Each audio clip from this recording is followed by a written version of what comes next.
नमस्कार। आज का हमारा विषय है क्रिया विशेषण। तो विषय की ओर जाने से पहले मैं एक बात कहना चाहती हूँ।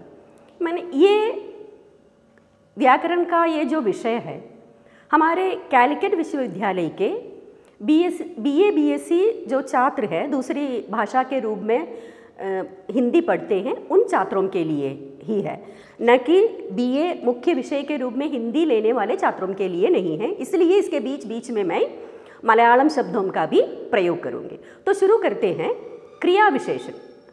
क्रिया विशेषण की परिभाषा मैं पहले दूंगी। मैंने यहाँ लिखा हुआ है, क्रिया की विशेषता बताने वाले अविकारी शब्द को क्रिया विशेषण कहते हैं। तो परिभाषा इस प्रकार है, क्रिया की विशेषता बताने वाले अविकारी शब्द को क्रिया विशेषण कहते हैं। तो इसमें जोर देने की बात या ध्यान देने की बात यह है कि ये क्रिया विशेषण जो है अविकारी शब्द है, उसी तरह क्रिया की विशेषता बतलाने वाले शब्द भी है। तो इससे पहले हमने शब्द विचार में हमने ये बात चर्चा की थी या ये बात मैंने आपको सिखाया था कि अविकारी शब्द माने क्या है, क्योंकि इससे पहले संज्ञा सर्वनाम ये सब हमने जो सीखा था वो सारे शब्द जो है विकारी शब्द है और ये क्रिया विशेषण जो है अविकारी शब्द है। अविकारी शब्द माने ये शब्द जो है लिंग वचन कारक एवं पुरुष के अनुसार नहीं बदलता है या उसमें किसी भी प्रकार का परिवर्तन नहीं होता है, ऐसे शब्दों को अविकारी शब्द कहते हैं। तो इसलिए जाहिर है या इससे हमें मालूम हो जाता है कि क्रिया विशेषण जो है अविकारी शब्द है। कि माने इसका मतलब क्या है, क्रिया विशेषण लिंग के अनुसार, वचन के अनुसार, पुरुष के अनुसार या कारक के अनुसार इसमें किसी भी तरह का परिवर्तन नहीं आता है, वो एक बात है। और दूसरी बात, क्रिया विशेषण हमने इससे पहले हमने सीखा था। विशेषण माने क्या है, माने संज्ञा या सर्वनाम के विशेषता बतलाने वाले। विशेषता माने रंग, रूप, आकार, कुछ भी स्थिति कुछ भी हो सकता है। क्रिया विशेषण माने क्रिया की विशेषता है। हमें मालूम है बहुत सारी क्रियाएं हैं, है ना, उन इतनी सारी क्रियाएं हैं, पढ़ना, लिखना, हंसना, रोना, गाना, उड़ना, बैठना, उठना, ये सब क्रियाएं हैं। उन सारी क्रियाओं की विशेषता बताने के लिए बहुत सारे ऐसे शब्दों का प्रयोग हम करते हैं।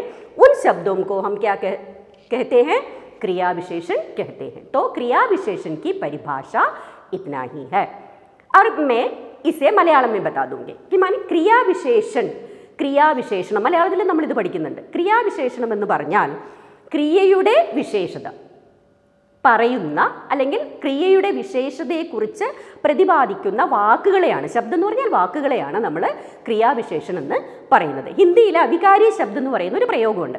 എന്ന് പറഞ്ഞാൽ ലിംഗ വചന കാരക് പുരുഷ് എന്ന് പറയുന്ന ഹിന്ദിയിലെ ടേംസ് ഉണ്ടല്ലോ, ഇതൊക്കെ നമ്മൾ പഠിച്ചതാണ്.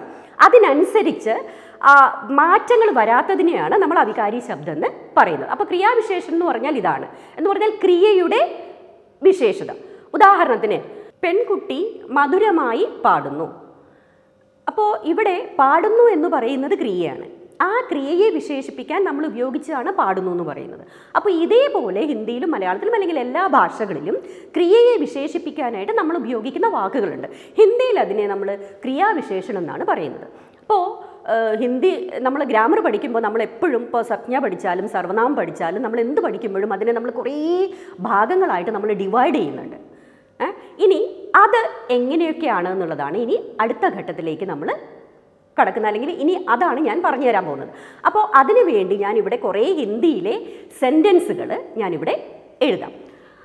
तो हमने क्रिया विशेषण की परिभाषा हमने देखी है, क्या है क्रिया विशेषण।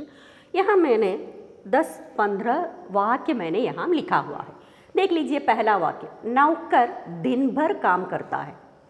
और दूसरा वाक्य, वह परसों आएगा। अगला, लड़का धीरे धीरे चलता है। सुषमा मधुर गाती है। बच्ची अचानक रोने लगी। वह गलत काम करता है। राधा बहुत पढ़ती हैं। गोपाल थोड़ा खाता है।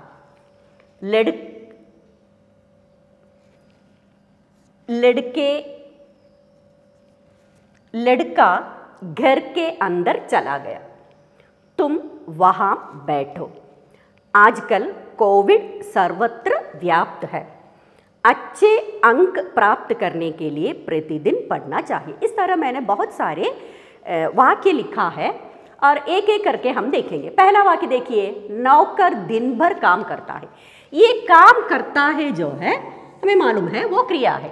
एक वाक्य जब देते हैं या एक वाक्य को देखकर आसानी से हम क्या कर सकते हैं कि उसमें क्रिया कौन सा शब्द है, तो हमने देख लिया कि काम करता है वो क्रिया है।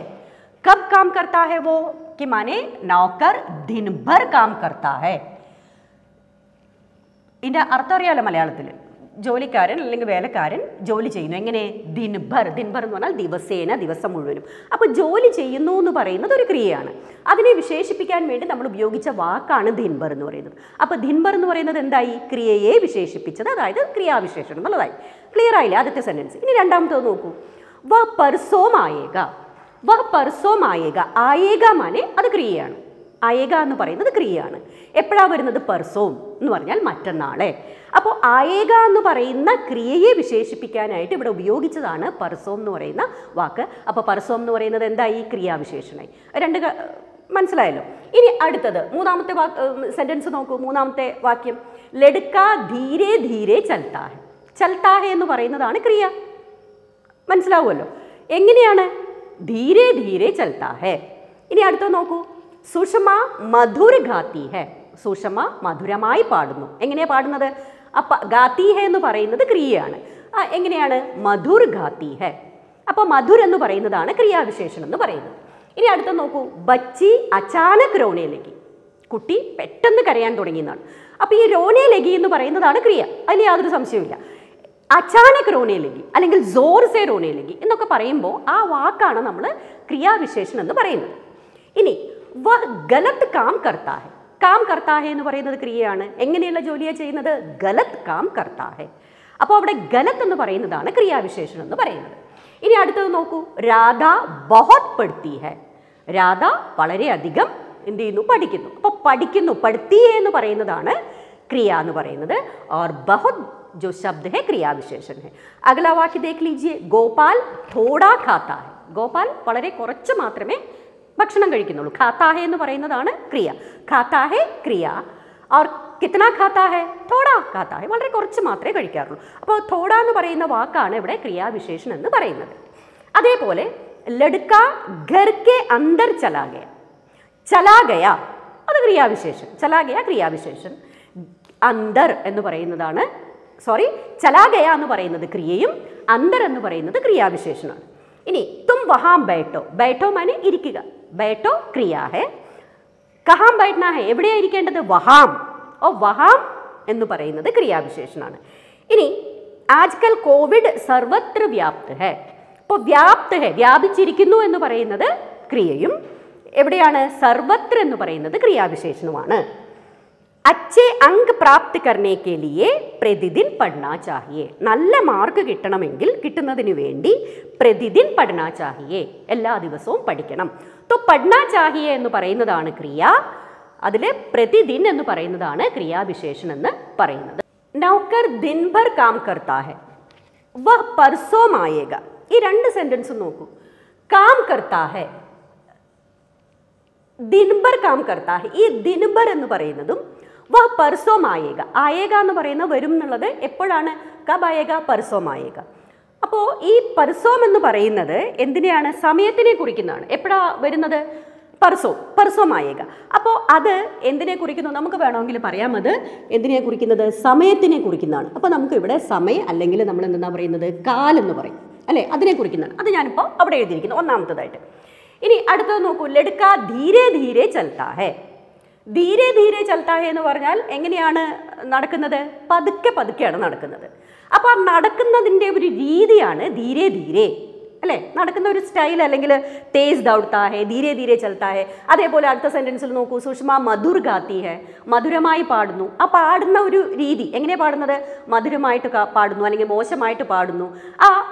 तो गाने की जो रीति है या काम करने की, क्रिया करने की जो रीति है, वो इन 2 वाक्यों में बताया गया है. तो हम कह सकते हैं कि ये जो है रीति है, या हम क्या कह सकते हैं, ये जो है तरीका है, क्रिया करने के जो तरीका है. तो पहले वाक्य में हमने देखा कि क्रिया करने का जो समय के बारे में, उस विशेषण में क्रिया करने का जो समय है उसके बारे में बताया गया है. और अगले जो तीसरे और चौथे वाक्य में क्रिया करने की जो रीति के बारे में बताया गया है. और ये देख लीजिए, बच्ची अचानक रोने लगी. बच्ची अचानक रोने लगी और वह गलत काम करता है. ये दोनों वाक्य देख लीजिए, इसमें भी यही है कि माने बच्चा या बच्ची अचानक रोने लगी. कैसे रोने लगी? अचानक, कि माने वो रोने का जो तरीका ऐसा है, या हम कह सकते हैं कि बच्ची ज़ोर से रोने लगी, ज़ोर से हंसने लगी है. तो इस तरह इसमें भी क्रिया की रीति है या तरीका है. वो गलत काम करता है. किस तरह का काम करता है? गलत काम करता है. तो इसमें भी वो काम करने का जो तरीका है. तो ये चारों वाक्य, इसमें जो शब्दों का प्रयोग किया गया है कि माने धीरे धीरे, मधुर, उसी तरह अचानक, गलत, ये 4 शब्द जो है क्रिया करने की जो रीति है, क्रिया करने की जो रीति के बारे में कहा गया है, या क्रिया को इस तरह क्रिया के होने की रीति की विशेषता बताई गई है. तो हम उसे रीति या तरीका मैंने लिखा है. और अगला देख लीजिए, लड़का घर के अंदर चला गया. चला गया जो है क्रिया है. कहाँ चला गया है? वो घर के अंदर चला गया है. तो यहाँ ये जो है जगह, क्रिया जो घटित होती है, जो क्रिया घटित होने की जगह के बारे में बताई गई है, या दूसरे शब्दों में कहें तो किसके बारे में कहा गया है? स्थान के बारे में कहा गया है. और अगला देख लीजिए, तुम वहाँ बैठो. वहाँ बैठो, उसी तरह बैठो जो क्रिया है, उस क्रिया के स्थान के बारे में, या उस क्रिया कहाँ घटित होती है उसके स्थान के बारे में की विशेषता बताई गई है. और अगला देख लीजिए आप, आजकल कोविड सर्वत्र व्याप्त है. तो सर्वव्याप्त शब्द जो है क्रिया है, सर्वत्र व्याप्त है, എല്ലായിടത്തും. ये जो जगह के बारे में है, स्थान कहाँ व्याप्त है? हर जगह व्याप्त है. तो इस तरह हमने देखा कि बहुत सारे ऐसे शब्द हैं, कई ऐसे शब्द हैं क्रिया के समय या काल के बारे में बताते हैं. कुछ ऐसे शब्द हैं क्रिया करने की रीति या तरीका के बारे में बताते हैं. और कुछ ऐसे शब्द भी हैं क्रिया घटित होने के जगह या स्थान के बारे में बताते हैं. और एक और है, वो इसके बीच में मैं छूट गई थी, राधा बहुत पढ़ती है, गोपाल थोड़ा खाता है. तो राधा बहुत पढ़ती है, यहाँ बहुत शब्द, कितना पढ़ती माने खूब पढ़ती है. वो पढ़ने की जो क्रिया है उसके क्या कह सकते हैं हम? പരിമാൺ है, അളവാണ്. എത്ര പഠിക്കുന്നത്? കുറേ പഠിക്കുന്നുണ്ട്, അല്ലെങ്കിൽ കുറച്ച് പഠിക്കുന്നുണ്ട്, കുറച്ച് തിന്നുന്നുണ്ട്, ഇങ്ങനെയുള്ള വാക്കുകൾ ഉപയോഗിക്കുകയാണെങ്കിൽ उसे हम क्या कहते हैं? परिमाण कहते हैं. तो यहाँ बहुत जो शब्द जो है क्रिया के परिमाण का, परिमाण या मात्रा का, कितने मात्रा में वो काम हो जाता है, इसके बारे में हमें सूचना देती है. और अगला जो है, गोपाल थोड़ा खाता है. थोड़ा खाता है, कितना खाता है? थोड़ा खाता है. तो थोड़ा जो शब्द भी मात्रा को सूचित करने वाले हैं. तो इस तरह देखा जाए तो हम देखते हैं कि यहाँ जितने भी वाक्य लिखा हुआ है, उन सब में से कुछ ऐसे शब्द हैं समय का या काल के बारे में. तो इस तरह के जो क्रिया विशेषण होते हैं उसे हम क्या कहते हैं? कालवाचक क्रिया विशेषण कहते हैं. क्या कहते हैं? कालवाचक क्रिया विशेषण कहते हैं. और जो क्रिया के घटित होने की रीति के बारे में जो क्रिया विशेषण होते हैं उन्हें हम रीतिवाचक क्रिया विशेषण कहते हैं। तो दूसरा जो है रीतिवाचक क्रिया विशेषण है। और तीसरा जो है क्रिया के घटित होने के जगह के बारे में, स्थान के बारे में, तो उसे हम क्या कहते हैं? स्थानवाचक क्रिया विशेषण कहते हैं, वो तीसरा है। और 14 जो है क्रिया के जो मात्रा है या परिमाण है उसके बारे में बताते हैं। तो 14 हो गया परिमाणवाचक क्रिया विशेषण। तो इस तरह देखा जाए तो क्रिया विशेषण के 4 प्रकार होते हैं। ये 4 प्रकार जिस तरह हम क्रिया विशेषण को विभाजित करते हैं वे जो है अर्थ के आधार पर है। क्रिया का जो अर्थ होता है उसके आधार पर हमने क्रिया विशेषण के 4 भागों में विभाजित किया है। एक पहला जो है कालवाचक है, दूसरा रीतिवाचक, तीसरा जो है स्थानवाचक है और 14 जो है परिमाणवाचक, 14 जो है परिमाणवाचक कह सकते हैं। तो इस तरह क्रिया विशेषण पूरा हो गया। तो एक बार मैं और മലയാളം में कहना चाहूँगी कि ക്രിയാവിശേഷണം എന്ന് പറയുന്നത് നമ്മൾ അതിനെ 4ആയിട്ട് തിരിക്കുന്നുണ്ട്. അപ്പോൾ നേരിട്ടത് 4ആയിട്ട് തിരിക്കുന്നത് 4 എണ്ണം എങ്ങനെയാണെന്ന് പറയുന്നതിന് പകരം നമ്മൾ കുറേ ഉദാഹരണങ്ങളിലൂടെ എങ്ങനെയാണ് ക്രിയാവിശേഷണം എന്ന് പറയുന്നത് 4ആയിട്ട് എങ്ങനെയാണ് വിഭജിക്കുന്നത് എന്നുള്ളതാണ്.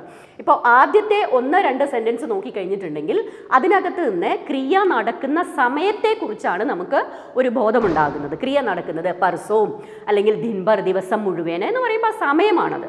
അതിനകത്ത് ഈ പർസോം, ദിൻഭർ അത് മാത്രമല്ല പറയുന്നത്, ആജ്കൽ, കൽ, അങ്ങനെ സമയത്തെ കുറിക്കുന്നത് ഏത് വാക്ക് വന്നാലും അതൊക്കെ ഇതിനകത്ത് വരുന്നത് കാലവാചക ക്രിയാവിശേഷനിലാണ് വരുന്നത്. ഇനി അടുത്തത് നോക്കൂ, മൂന്നാമത്തെ 4-ാമത്തെ സെൻറ്റൻസ് ലഡ്ക ധീരെ ധീരെ ചലത്താ ഹെ സുഷമ മധുർ ഗാത്തി ഹെ. അവിടെയൊക്കെ ക്രിയ നടക്കുന്ന രീതിയെക്കുറിച്ചാണ് പറയുന്നത്. എങ്ങനെയാണ് സുഷമ നടക്കുന്നത്? പതുക്കെ. അല്ലെങ്കിൽ എങ്ങനെയാണ് പാടുന്നത്? മധുരമായിട്ട്. അല്ലെങ്കിൽ ആൺകുട്ടി എങ്ങനെയാണ് നടക്കുന്നത്? പതുക്കെ നടക്കുന്നു, അല്ലെങ്കിൽ വേഗത്തിൽ ഓടുന്നു. ഇങ്ങനെ ക്രിയയുടെ വിശേഷതയെക്കുറിച്ചാണ് പറയുന്നത്. അല്ലെങ്കിൽ ക്രിയ നടക്കുന്ന വിശേഷതയല്ല, ക്രിയ നടക്കുന്ന രീതിയെക്കുറിച്ചാണ് പറയുന്നതെങ്കിൽ അതിനെയാണ് നമ്മൾ എന്തെന്ന് പറയുന്നത്? രീതിവാചക ക്രിയാവിശേഷണം എന്ന് പറയുന്നത്. ക്രിയ നടക്കുന്ന ഒരു സ്റ്റൈൽ എന്നൊക്കെ വേണമെങ്കിൽ നമുക്ക് പറയാം, അല്ലെങ്കിൽ ക്രിയ നടക്കുന്ന ഒരു രീതി എന്ന് പറയാം. അതിനെയാണ് നമ്മൾ എന്തെന്ന് പറയുന്നത്? രീതിവാചക് എന്ന് പറയുന്നത്. ഇനി അടുത്തതിൽ ഇതും അതുപോലെ തന്നെയാണ്. ബച്ചി അചാനക് രോനെ ലഗി, പെട്ടെന്ന് കരയാൻ തുടങ്ങി. പിന്നെ വഹ് ഗലത് കാം കർത്താ ഹെ, അവൻ ഗലത്ത് എന്ന് പറഞ്ഞാൽ ചീത്ത ജോലിയാണ് ചെയ്യുന്നത്. ജൂട്ട, ഗലത്ത്, ഇതൊക്കെ ആ ക്രിയയുടെ എന്താ പറയുന്നത് രീതിയെയാണ് സൂചിപ്പിക്കുന്നത്. അപ്പോൾ അതാണ് രീതിവാചകിൽ വരുന്നത്. ഇനി അടുത്തതിൽ സ്ഥാനവാചകിൽ വരുന്നത് ഏതാണെന്ന് വെച്ച് കഴിഞ്ഞിട്ടുണ്ടെങ്കിൽ നോക്കൂ, ലഡ്ക ഘർ കെ അന്തർ ചലാ ഗയാ, വീട്ടിനകത്തേക്ക് പോയി. അന്തർ, ബാഹർ, പാസ്, ദൂർ, ഇങ്ങനെ ക്രിയ നടക്കുന്നതിൻ്റെ ആ ഒരു എന്താ പറയുന്നത് ഒരു സ്ഥലത്തിനെ കുറിച്ച് അല്ലെങ്കിൽ സ്ഥാനത്തിനെ കുറിച്ചൊക്കെയാണ് നമുക്ക് ബോധ്യം വരുന്നതെങ്കിൽ അതിനെയാണ് സ്ഥാനവാചകം എന്ന് പറയുന്നത്. തും വഹാം ബൈട്ടോ, അവിടെ, ഇവിടെ എന്നൊക്കെ പറയുമ്പോൾ അതാണ് സ്ഥാനവാചകം എന്ന് പറയുന്നത്. അപ്പോൾ 3 എണ്ണം ആയല്ലോ. ഇനി 4ാമത്തെ പറയാനായിട്ട് ഇനി അതേപോലെ വേറൊരു ഉദാഹരണം കൂടിയുണ്ട് സ്ഥാനവാചകൻ. ഏതാണ്? ഇന്ന് ആജ്കൽ കോവിഡ് സർവത്ര വ്യാപ്ത, ഇന്ന് കോവിഡ് എല്ലായിടത്തും വ്യാപിച്ചിരിക്കുകയാണ്. അപ്പോൾ വ്യാപിച്ചിരിക്കുന്നു എന്ന് പറയുന്നത് എവിടെയാണ് വ്യാപിച്ചിരിക്കുന്നത്? എല്ലായിടത്തും ഉണ്ട്. അപ്പോൾ ആ എല്ലായിടത്തും എന്ന് പറയുന്നത്, സർവത്ര എന്ന് പറയുന്നത് സ്ഥാനവാചകമാണ്. സ്ഥലമാണല്ലോ, സ്ഥലം എവിടെയാണ്? എല്ലായിടത്തും ഉണ്ട്. ഇവിടെയുണ്ട്, അവിടെയുണ്ട്, എല്ലായിടത്തും ഉണ്ട്. അപ്പോൾ അത് സ്ഥാനവാചകിൽ പെടുന്നതാണ്. ഇനി 4ാമത്തേതാണ് പരിമാണവാചകം എന്ന് പറയുന്നത്. പരിമാണവാചകം ഇതിൻ്റെ ഇടയിൽ എഴുതിയിരിക്കുന്ന 7ാമത്തെയും 8ാമത്തെയും സെൻറ്റൻസ് ആണ്. രാധ ബഹുത് പഠിത്തി ഹെ, രാധ വളരെയധികം പഠിക്കുന്നുണ്ട്. പിന്നെ ഗോപാൽ തോടാ കാത്ത ഹെ അല്ലെങ്കിൽ കം കാത്ത ഹെ. ഇങ്ങനെയുള്ള എന്തിനെക്കുറിച്ച്? അളവിനെക്കുറിച്ച് പറയുന്നതാണ് എന്തെന്ന് പറയുന്നത്? പരിമാണവാചകം എന്ന് പറയുന്നത്. ഇത് മാത്രമല്ല കേട്ടോ, ഇനിയും ഇഷ്ടംപോലെ വാക്കുകൾ ഇതേപോലെ കാലവാചകനെയും രീതിവാചകം, സ്ഥാനവാചകം, പരിമാണവാചകവും ഒക്കെ പറയാനായിട്ട് ഉണ്ട്. അപ്പോൾ ഇത് ക്രിയാവിശേഷണം നമ്മൾ 4ആയിട്ട് തിരിച്ചിരിക്കുന്നത് ശ്രദ്ധിച്ച് കേൾക്കണം. അത് കിസ്കെ ആധാർ पर है? अर्थ के आधार पर. अर्थ के आधार पर क्रियाविशेषण के 4 भेद होते हैं. അപ്പോൾ നമ്മൾ നേരത്തെ ക്രിയാവിശേഷൻ के अर्थ के आधार पर 4 भेद होते हैं എന്നുള്ളത് പഠിച്ചു. ഇനി അടുത്തത് ക്രിയാവിശേഷൻ. നമ്മൾ ഇതുപോലെ ഇതിനു മുമ്പും ഇതേപോലെ സപ്ഞയും സർവനാമം ഒക്കെ പഠിച്ചപ്പോൾ നമ്മൾ ഓരോ പിന്നെ തരത്തിലുള്ള സബ് ഡിവിഷൻസ് നമ്മൾ പഠിച്ചിട്ടുണ്ട്. അതേപോലെ ഇനി അടുത്ത ഒരു സബ് ഡിവിഷനും കൂടിയുണ്ട്, 2 എണ്ണം കൂടിയുണ്ട്. ഒന്ന് रूप या रचना के आधार पर क्रिया विशेषण के 3 भेद होते हैं. അപ്പോൾ ഇത് ആകെ കൂടെ കൺഫ്യൂഷൻ ആക്കേണ്ട ആവശ്യമില്ല. ഞാൻ നേരത്തെ പറഞ്ഞു തന്നത് വിശാലമായിട്ട് പറഞ്ഞു എന്താണെന്ന് വെച്ചാൽ അതാണ് ഏറ്റവും പ്രധാനമായിട്ടുള്ളത്. ക്രിയാവിശേഷൻ കെ ജോ ഭേദ് ഹെ. ഇത് നിങ്ങളുടെ പ്രിസ്ക്രൈബ്ഡ് ടെക്സ്റ്റിൽ ഇതും കൂടെ ഉള്ളതുകൊണ്ട് ഇനി എങ്ങാനും ഇതൊരു 2 മാർക്കിൻ്റെ ചോദ്യമായിട്ട് വരികയാണെന്നുണ്ടെങ്കിൽ ഇതും കൂടെ ഇങ്ങനെ പഠിക്കണമല്ലോ എന്നുള്ളത് കൊണ്ട് ഇത് പറഞ്ഞു തരികയാണ്. സാധാരണ ക്രിയാവിശേഷണം എന്ന് പറയുമ്പോൾ നമ്മൾ ആദ്യം പഠിച്ച അത് തന്നെയാണ്. കാലവാചക്, രീതിവാചക്, സ്ഥാനവാചക്, പരിമാണവാചക്, ഇത് തന്നെയാണ് നമ്മൾ പഠിക്കുന്നത്. ഇത് അതിൻ്റെ കൂടെ അത് കൂടാണ്ട് ഇതും ഇങ്ങനെയും പിന്നെ എന്ത് ചെയ്യാറുണ്ട്, ക്രിയാവിശേഷനെ നമ്മൾ ഡിവൈഡ് ചെയ്യാറുണ്ട്. ഒന്ന് रूप या रचना के आधार पर. അടുത്തത് रूप या रचना के आधार पर क्रियाविशेषण के 3 भेद होते हैं. മൂല, യൗഗിക और സ്ഥാനീയ. ഈ മൂല യൗഗിക നിങ്ങൾ ഇതിനു മുമ്പും കേട്ടിട്ടുണ്ട്. നമ്മൾ ക്രിയാധാതു ഒക്കെ പഠിക്കുമ്പോൾ നമ്മൾ കേട്ടിട്ടുണ്ട്. അത് ഏതാണ്ട് അതേ അർത്ഥം തന്നെയാണ് ഇവിടെയും വരുന്നത്. മൂല ക്രിയാധാതു എന്ന് പറയുന്നുണ്ട്. അതേപോലെ തന്നെ മൂല ക്രിയാവിശേഷം എന്ന് പറയുമ്പോൾ മൂലം എന്ന് പറയുന്നത് എന്താ, റൂട്ട് എന്നൊക്കെ നമ്മൾ പറയുന്ന പോലെ. അതായത് വേറെ ഒന്നിൽ നിന്ന് നമുക്ക് ഉണ്ടാക്കാൻ പറ്റില്ല, അത് ഓൾറെഡി അങ്ങനെ തന്നെയാണ്. ഇപ്പോൾ ഉദാഹരണത്തിന് ചോറ് എന്നുള്ള വാക്കിൽ നിന്ന് നമ്മൾ ചോരി എന്നുണ്ടാക്കാറുണ്ട്. അങ്ങനെ ഒരു വാക്ക് ഉണ്ടാക്കാറുണ്ടല്ലോ. എന്ന് പറഞ്ഞാൽ ചോറ് എന്ന് പറയുന്നത് കള്ളൻ, നൗണിൽ നിന്ന് ചോരി, കളവ് എന്ന് പറയുന്ന ഭാവവാചക സംജ്ഞ നമ്മൾ ഉണ്ടാക്കാറുണ്ട്. അതേപോലെ ഒന്നും ഉണ്ടാക്കാൻ പറ്റാത്ത വേറെ ഒരു വാക്കുകളിൽ നിന്നും ഉണ്ടാക്കാൻ പറ്റാത്ത ക്രിയാവിശേഷനെയാണ് മൂലക്രിയാവിശേഷൻ എന്ന് പറയുന്നത്. ജൽദി, അങ്ങനെ ഏറ്റവും കൂടുതൽ ക്രിയാവിശേഷൻ ഇങ്ങനെ തന്നെയാണ്, ഈ മൂൽ ക്രിയാവിശേഷൻ തന്നെയാണ്. യൗഗിക് എന്ന് പറഞ്ഞു കഴിഞ്ഞിട്ടുണ്ടെങ്കിൽ ധാതുവിൽ നമ്മൾ യൗഗിക് ധാതു ഒക്കെ നമ്മൾ പറയാറുണ്ട്. അപ്പോൾ യൗഗിക് എന്ന് പറഞ്ഞു കഴിഞ്ഞിട്ടുണ്ടെങ്കിൽ എന്താണെന്ന് വെച്ച് കഴിഞ്ഞിട്ടുണ്ടെങ്കിൽ വേറെ വാക്കുകളിൽ നിന്ന് പിന്നെ ക്രിയാവിശേഷൻ ഉണ്ടാവുകയാണ് എന്നുണ്ടെങ്കിൽ അതിനെയാണ് എന്തെന്ന് പറയുന്നത്, യൗഗിക് എന്ന് പറയുന്നത്. ഇപ്പോൾ ഉദാഹരണത്തിന് പർസോം എന്ന് പറയുന്നത് ഞാൻ പറഞ്ഞു അതൊരു ക്രിയാവിശേഷനാണെന്ന്. വോ പർസോം ആയേക, അപ്പോൾ നാളെ മറ്റന്നാൾ എന്നൊക്കെ പറയുന്നത്. അപ്പോൾ ആ ദിവസങ്ങളിൽ നിന്ന്, അല്ലെങ്കിൽ പെഹല, ദൂസര എന്നൊക്കെ പറയുന്നത് 1, 2, 3 1, 2, 3 എന്ന് പറയുന്നത് നമ്പേഴ്സാണ്. അതിൽ നിന്ന് നമ്മൾ ഒന്നാമത്തേത്, രണ്ടാമത്തേത്, മൂന്നാമത്തേത് എന്നൊക്കെ പറയാറില്ലേ. അതേപോലെ 2 ഇരട്ടി 3 ഇരട്ടി എന്ന് പറയുമ്പോൾ 1, 2 നിന്ന് നമ്മൾ ഉണ്ടാക്കുന്നതാണ് ഈ പറഞ്ഞ വാക്കുകളൊക്കെ. അതേപോലെ തന്നെ എന്ന് പറഞ്ഞാൽ ഒരു വാക്കിൽ നിന്നും പിന്നെ വേറൊരു വാക്ക് അതുമായിട്ട് കണക്ട് ചെയ്ത് അല്ലെങ്കിൽ അതിൽ ചില മാറ്റങ്ങൾ വരുത്തി ഉണ്ടാക്കുന്നതിനെയാണ് നമ്മൾ സാധാരണ യൗഗിക് എന്ന് പറയുന്നത്. അതേപോലെ തന്നെ ക്രിയാവിശേഷണം എന്ന് പറയുന്നത് അത് ഓൾറെഡി നേരത്തെ പറഞ്ഞ പോലെ തന്നെ മൂലല്ല എന്ന് പറഞ്ഞിട്ടുണ്ടെങ്കിൽ സ്വതന്ത്രമായിട്ടുള്ളതല്ല, നമുക്ക് വേറെ വാക്കുകളിൽ നിന്ന് നമുക്ക് ഉണ്ടാക്കാൻ പറ്റുന്നതിനെയാണ് അല്ലെങ്കിൽ ഉണ്ടാക്കിയെടുക്കുന്നതിനെയാണ്, ഉണ്ടായതിനെയാണ് നമ്മൾ എന്തെന്ന് പറയുന്നത്, യൗഗിക് ക്രിയാവിശേഷൻ എന്ന് പറയുന്നത്. ഇപ്പോൾ ദിൻ ഭർ എന്ന് പറയുന്നത് യൗഗിക്കാണ്. അപ്പോൾ അവിടെ കാരണം ദിൻ എന്ന് പറയുന്ന ഒരു വാക്കുണ്ട്, അതിൽ നിന്നാണ് ദിൻഭർ എന്ന് പറയുന്ന ക്രിയാവിശേഷൻ ഉണ്ടായിരിക്കുന്നത്. അതേപോലെ തന്നെ പർസോം എന്ന് പറയുന്നതും യൗഗിക് ക്രിയാവിശേഷനാണ്.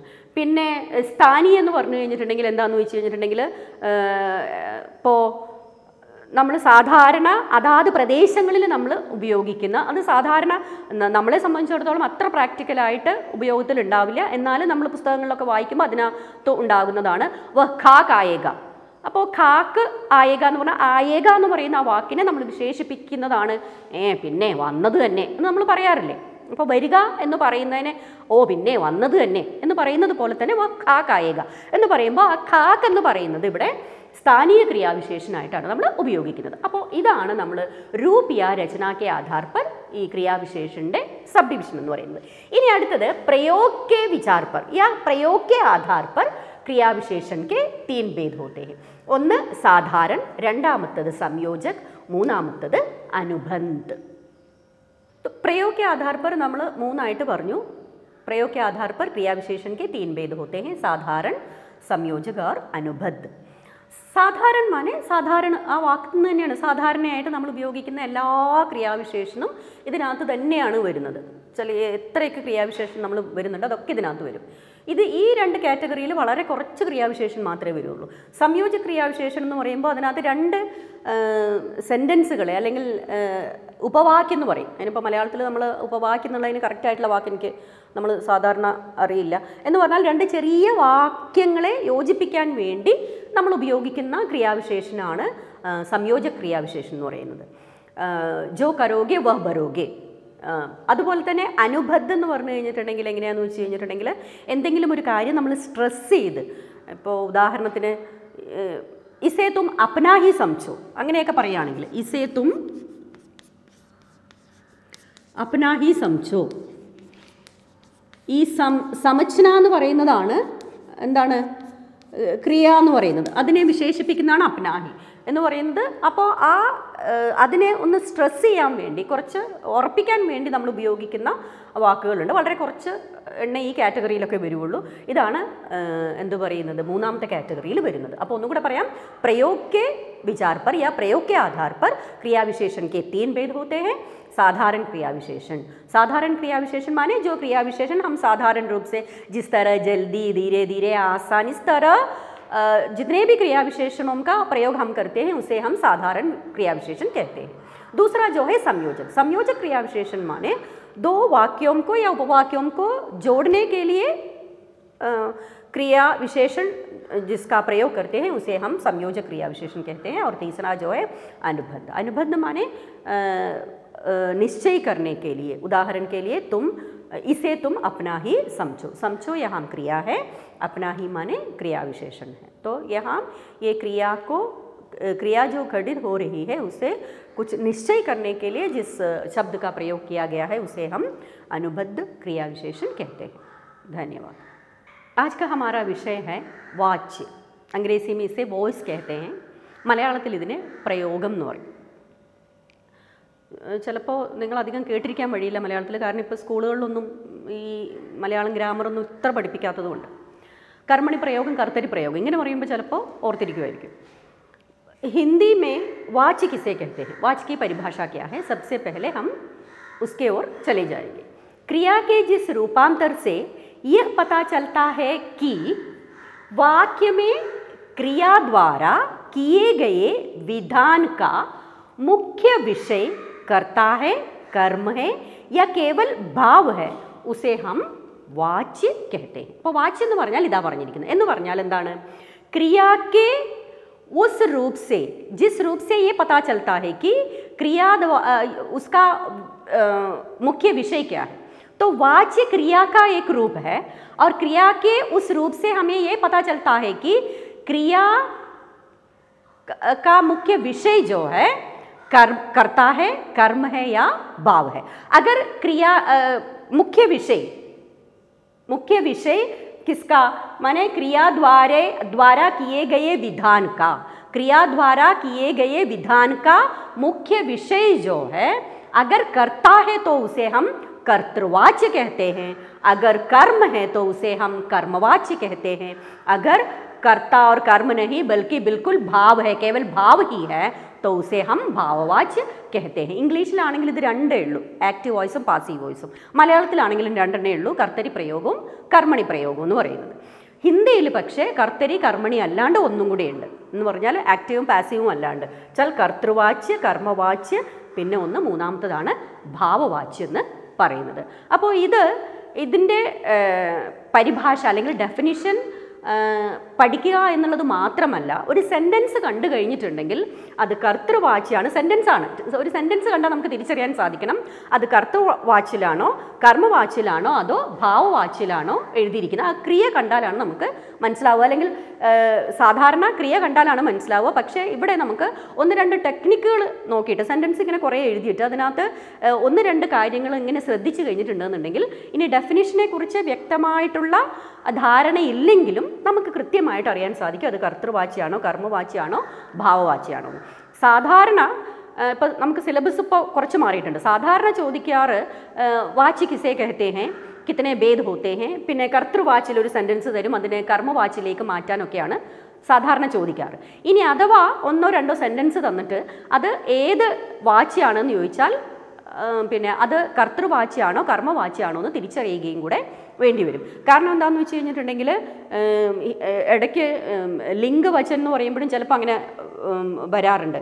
ലിംഗ് ബദലിയെ വചൻ ബദലിയെ ആണ് സാധാരണ ചോദിക്കാറ്. അതല്ലാണ്ടെയും ചിലപ്പോൾ ചോദിക്കാറുണ്ട് ഇത് സ്ത്രീലിംഗാണോ പുല്ലിംഗാണോ, വാക്കുകൾ നൗൺ ഫോംസ് തന്നിട്ട് അത് സ്ത്രീലിംഗാണോ പുല്ലിംഗാണോ എന്ന് തിരിച്ചറിയാനും കൂടെ പറയാറുണ്ട്. അപ്പോൾ അതേപോലെ തന്നെ സെൻറ്റൻസ് തന്നിട്ട് ഇത് ഏത് വാച്യമാണ്, സെൻറ്റൻസ് തന്നിട്ട് ഏത് കാലിൽ ഏത് ടെൻസിലുള്ളതാണെന്ന് ചോദിക്കുന്നത് പോലെ തന്നെ അത് ഏത് വാച്യമാണെന്ന് അറിയണമെന്നുണ്ടെങ്കിൽ ഡെഫിനിഷൻ അറിയണം. അത് കൂടാണ്ട് ഒന്ന് രണ്ട് പൊടിക്കൈകൾ ഒന്ന് ശ്രദ്ധിച്ചു കഴിഞ്ഞിട്ടുണ്ടെങ്കിൽ കർത്തൃവാച്യമാണോ കർമ്മവാച്യമാണോ എന്നത് തിരിച്ചറിയാൻ വളരെ എളുപ്പമായിരിക്കും. അപ്പോൾ ഡെഫിനിഷൻ ഒന്നും കൂടെ പറയാം. ക്രിയാക്കെ ജിസ് രൂപാന്തരസ്, അതായത് ക്രിയയുടെ ഏത് രൂപത്തിൽ നിന്നാണോ അല്ലെങ്കിൽ ക്രിയയുടെ ഏത് മാറ്റത്തിൽ നിന്നാണോ നമുക്ക് മനസ്സിലാക്കാൻ സാധിക്കുന്നത് ഈ ക്രിയാദ്വാര ക്രിയയുടെ മുഖ്യ വിഷയമെന്ന് പറയുന്നത് കർത്താവാണോ കർമ്മമാണോ അല്ലെങ്കിൽ കർത്താവും കർമ്മവും അല്ലാതെ ഭാവമാണോ എന്ന് അറിയാൻ സാധിക്കുന്നത് എന്താണോ അതിനെയാണ് നമ്മൾ എന്തെന്ന് പറയുന്നത് വാച്യം എന്ന് പറയുന്നത്. ആ രൂപത്തെ, ആ രൂപമാറ്റത്തിനെയാണ്, ആ രൂപത്തെയാണ് നമ്മൾ എന്തെന്ന് പറയുന്നത് വാച്യം എന്ന് പറയുന്നത്. മലയാളത്തിൽ അങ്ങനെയാണ് നമ്മൾ മനസ്സിലാക്കുക. ചില ഡെഫിനിഷനൊന്നും കറക്റ്റായിട്ട് ഇങ്ങനെ മലയാളത്തിലേക്ക് മാറ്റുക എന്ന് പറയുന്നത് കുറച്ച് ബുദ്ധിമുട്ടായിരിക്കും. അപ്പോൾ ഇതാണ് വാച്യം എന്ന് പറയുന്നതിൻ്റെ നിർവചനം. ഇനി അടുത്തത് നമുക്ക് കുറേ സെൻറ്റൻസുകൾ എഴുതാം. കുറേ സെൻറ്റൻസുകൾ എഴുതിയിട്ട് ആ സെൻറ്റൻസുകൾ നോക്കിയിട്ട് നമുക്ക് എങ്ങനെയാണ്, ഏതൊക്കെയാണ് കർത്തൃവാച്ച്, ഏതൊക്കെയാണ് കർമ്മവാച്ച്, പിന്നെ കർത്തൃവാച്ചിൽ നിന്ന് കർമ്മവാച്ചിയിലേക്ക് എങ്ങനെയാണ് മാറ്റുന്നത്, ഈ കാര്യങ്ങൾ ഒന്ന് നമുക്ക് നോക്കാം. तो जैसे पहले हमने कहा था कि वाच्य माने वाच्य क्रिया का वह रूप है जिससे हमें पता चलता है कि क्रिया द्वारा किए गए जो विधान है उसका मुख्य विषय कर्ता है, कर्म है या भाव है. तो यहाँ देख लीजिए, राधा पुस्तक पढ़ती है, बच्चा दूध पी रहा है, राघव घर जाएगा, राम ने रावण को मारा, पुलिस ने चोर को पकड़ा. ഇതൊരു 5 സെൻറ്റൻസ് ഞാനിവിടെ എഴുതിയിട്ടുണ്ട്. അപ്പോൾ പല टेंसेसिलुंड. पहला देख लीजिए, राधा पुस्तक पढ़ती है, वर्तमान काल में है. ये भी वर्तमान काल में है, लेकिन तात्कालिक वर्तमान काल में, ये तो जाएगा माने भविष्य काल में है, और ये दोनों भूतकाल में है. तो जितने भी, और ये एक बात ध्यान में रखना है कि हमारे व्यावहारिक रूप में हिंदी में हम जितने भी वाक्यों का प्रयोग करते हैं उनमें से ज़्यादातर माने 80% से ज़्यादा या लगभग 80% से ज़्यादा वाक्य हमेशा कर्तृवाची ही होता है. माने कर्तृवाची का मतलब क्या है, ये यहाँ जो क्रिया है, पढ़ती नामक जो क्रिया है, ये इस क्रिया का मुख्य विषय जो है वो राधा है. उसी तरह दूध पीना, पी रहा है എന്ന് പറയുന്ന क्रिया, पी रहा है क्रिया का मुख्य विषय यहाँ क्या है, बच्चा है. बच्चा माने करता है. तो यहाँ इसको भी हम क्या कह सकते हैं, कर्तृवाची कह सकते हैं. और अगला वाक्य देख लीजिए, राघव घर जाएगा. जाएगा जो क्रिया है, उस क्रिया का मुख्य विषय जो है, मुख्य विषय है ये, इसे आप कतई ये मत समझिएगा कि माने क्रिया का, क्योंकि हिंदी में हमेशा क्रिया का लिंग और वचन बदलता है. कभी कभी कर्ता के लिंग वचन पुरुष के अनुसार बदलता है, कभी कभी अगर ने प्रत्यय या ने कारक चिन्ह आया तो कर्म के अनुसार बदलता है. तो यहाँ इस तरह लिंग, क्षमा कीजिए, क्रिया के लिंग वचन के अनुसार जो बदलाव है वो नहीं है, बल्कि उसे इस तरह समझना चाहिए कि क्रिया का जो मुख्य विषय जो है अगर करता है, इन सारे के सारे विषयों में देख लीजिए, राम ने रावण को मारा, രാമൻ രാവണനെ കൊന്നു. മലയാളത്തിൽ നമ്മൾ പറയുകയാണെങ്കിൽ രാമൻ രാവണനെ കൊന്നു. അപ്പോൾ ഇവിടെ കൊന്നു എന്ന് പറയുന്ന ആ ക്രിയ, അതിൻ്റെ മുഖ്യ വിഷയം എന്ന് പറയുന്നത് आरान रामनान. मुख्य विषय हम कह सकते हैं कि राम है. राम ने रावण को मारा. मारा नामक जो क्रिया है उसका मुख्य विषय राम है, न कि रावण है. और अगला देख लीजिए, पुलिस ने चोर को पकड़ा. पकड़ा माने ये पकड़ा जो है क्रिया है. इस क्रिया का मुख्य विषय यहाँ क्या है, पुलिस है. पुलिस यहाँ करता है. इसलिए ये सारे के सारे वाक्य, पांचों वाक्य हम कह सकते हैं कि कर्तृवाच्य है. ഇപ്പോഴും നിങ്ങൾക്കത് കംപ്ലീറ്റ് ആയിട്ട് ചിലപ്പോൾ ഒരു പക്ഷേ മനസ്സിലായിട്ടുണ്ടാവില്ല എന്താണ് കർത്തൃവാച്യം. അടുത്തതും കൂടെ പറയുമ്പോൾ ഒരു പക്ഷേ ഇത് നന്നായിട്ട് മനസ്സിലാവും. എപ്പോഴും അങ്ങനെയാണ്. അപ്പോൾ ഇത് എന്ന് പറഞ്ഞാൽ ഏത് സെൻറ്റൻസിലുള്ള സാധാരണ നമ്മൾ ഉപയോഗിക്കുന്ന ഏത് ടെൻസിലുള്ള സെൻറ്റൻസുകൾ എഴുതിയാലും അത് സാധാരണ നമ്മൾ കർത്തൃവാച്ചിലാണ് ആകുന്നത്. क्योंकि जितने भी सारे कर्तृवाच्य है, जितने भी सारे वाक्य यहाँ लिखे गए हैं, उन सब के कर्तृवाच्य में क्रिया जो है, क्रिया का मुख्य विषय हमेशा कर्ता ही होता है. ये उसकी परिभाषा है. और जितने भी वाक्य यहाँ लिखे गए हैं, मैंने लिखा है, और वो सारे के सारे वाक्य कर्तृवाच्य ही है.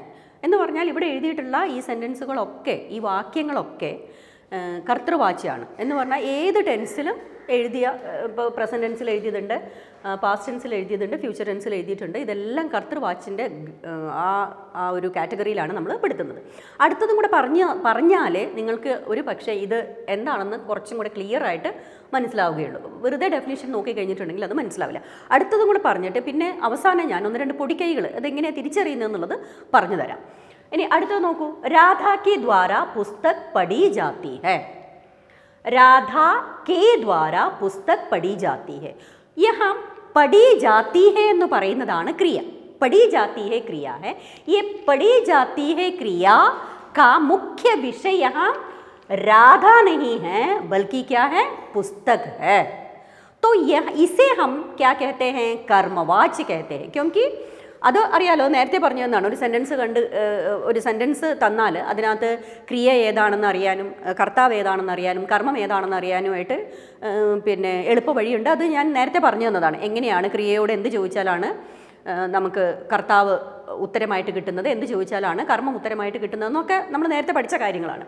അപ്പോൾ രാധ എന്ന് പറയുന്നത് കർത്താ ഹെ, പുസ്തക് ജോ ഹെ കർമ്മ ഹെ, പഠി ജാത്തി ഹെ എന്ന് പറയുന്നത് ക്രിയയാണ്. അപ്പോൾ പഠി ജാത്തി ഹെ എന്ന് പറയുന്ന ക്രിയ, इस क्रिया का मुख्य विषय यहाँ राधा नहीं है बल्कि पढ़ी जाती है. പഠിത്തി ഹെ എന്ന് പറയുകയാണെന്നുണ്ടെങ്കിൽ രാധ തന്നെയാണ് അതിൻ്റെ പ്രധാനമായിട്ട് വരിക. ഇവിടെ പഠിത്തി ഹെ എന്നല്ല പറഞ്ഞിരിക്കുന്നത്, അല്ലെങ്കിൽ പഠി ജാത്തി ഹെ എന്നാണ് പറഞ്ഞിരിക്കുന്നത്. അപ്പോൾ പഠി ജാത്തി ഹെ ക്രിയ കാ മുഖ്യ വിഷയ യഹാം രാധാ നഹി ഹെ ബൽക്കി പുസ്തക് ഹെ.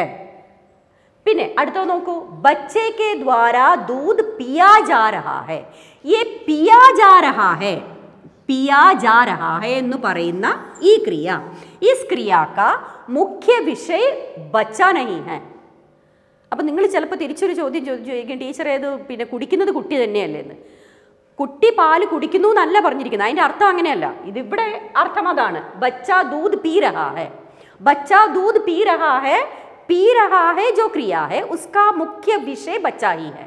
लेकिन यहाँ बच्चे के द्वारा दूध पिया जा रहा है, दूध पिया जा रहा है എന്നാണ്. ഞാൻ ആ നിർത്തി പറയുന്നതിലുള്ള ഒരു അർത്ഥവ്യത്യാസം മനസ്സിലാക്കുമ്പോൾ തന്നെ നിങ്ങൾക്ക് മനസ്സിലാവും. दूध पिया जा रहा है എന്നാണ് പറയുന്നത്.